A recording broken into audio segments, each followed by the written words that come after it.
दिल्ली का दिल Connaught place.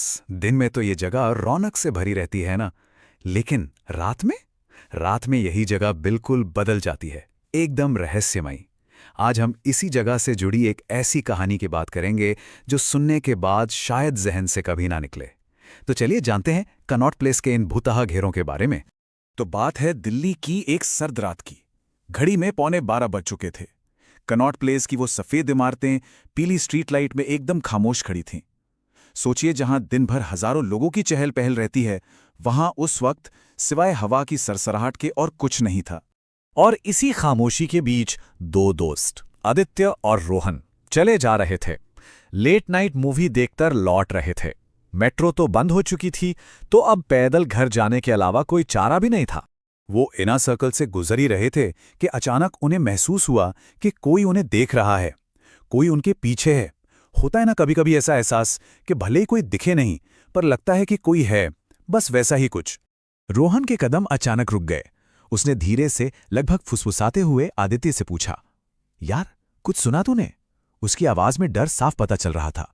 दोनों ने हिम्मत करके पीछे मुड़कर देखा, लेकिन वहां कोई नहीं था। सड़क दूर दूर तक खाली थी, सिर्फ ठंडी हवा थी और खामोशी। चलो, उन्होंने सोचा, शायद वहम होगा। वो जैसे ही आगे बढ़े, कुछ ही कदम चले होंगे कि उनकी सांसें मानो अटक गईं। सामने एक लड़की खड़ी थी। उसने एकदम सफेद कपड़े पहन रखे थे और उसके लंबे काले बाल वो उसके चेहरे पर ऐसे गिरे हुए थे कि उसका चेहरा दिख ही नहीं रहा था। पर सबसे अजीब बात जानते हैं क्या थी? वो हिल नहीं रही थी, बिल्कुल नहीं। एक मूर्ति की तरह, एकदम स्थिर। उस सुनसान सड़क पर उसका यूं खड़ा होना बहुत ही अजीब और डरावना था। थोड़ी हिम्मत जुटाकर आदित्य ने कांपती हुई आवाज में पूछा, एक्सक्यूज मी, आप ठीक तो हैं? कोई मदद चाहिए? उसकी आवाज में फिक्र से ज्यादा डर था। लड़की ने कोई जवाब नहीं दिया। उसने बस बहुत बहुत धीरे धीरे अपना चेहरा ऊपर उठाना शुरू किया। वो एक एक पल किसी बुरे सपने जैसा लग रहा था। और जब उसका चेहरा रोशनी में आया तो दोनों की चीख निकलना तो दूर, सांस ही गले में अटक गई।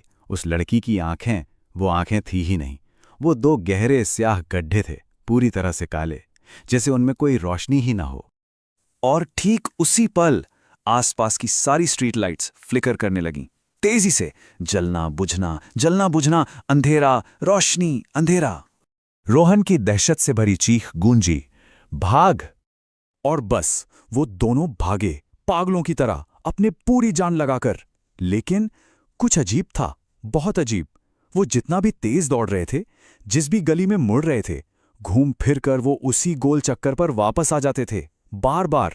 ऐसा लग रहा था मानो वो जगह, वो सर्कल उन्हें पकड़कर रखना चाहता हो, उन्हें बाहर जाने ही नहीं देना चाहता। तभी उनके कानों में एक धीमी, बर्फीली और दिल दहला देने वाली फुसफुसाहट आई, यहां से कोई वापस नहीं जाता। घबराहट में आदित्य ने फोन निकाला मदद के लिए, पर कोई नेटवर्क नहीं था। हवा अचानक इतनी ठंडी हो गई थी जैसे हड्डियां जमा दें, और उनके पैर जमीन पर भारी हो गए थे, जैसे कोई उन्हें नीचे से खींच रहा हो। और फिर अचानक सब कुछ शांत हो गया, एकदम खामोश। अगली चीज जो आदित्य को याद है वो है सुबह की धूप। उसकी आंख खुली, सूरज चमक रहा था, गाड़ियों का शोर था, और कनॉट प्लेस में रोज की तरह भीड़ भाड़ थी। सब कुछ बिल्कुल नॉर्मल था, सिवाय एक चीज के। आदित्य वहां अकेला था। रोहन का कहीं कोई नामो निशान नहीं।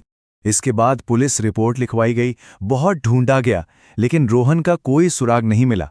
वो उस रात के बाद फिर कभी किसी को नहीं दिखा, जैसे वो कभी था ही नहीं। ये घटना वक्त के साथ कनॉट प्लेस की गलियों में एक शहरी अफसाना बन गई। एक ऐसी कहानी जो आज भी रात के अंधेरे में लोग एक दूसरे को सुनाते हैं। और ये कहानी एक सवाल भी खड़ा करती है कि अगर कोई आधी रात के बाद कनॉट प्लेस के इनर सर्कल में अकेला भटक जाए तो क्या होता है?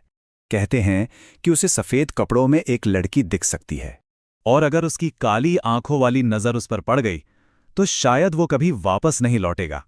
तो अब सवाल ये उठता है कि ये सिर्फ एक कहानी है या फिर एक चेतावनी।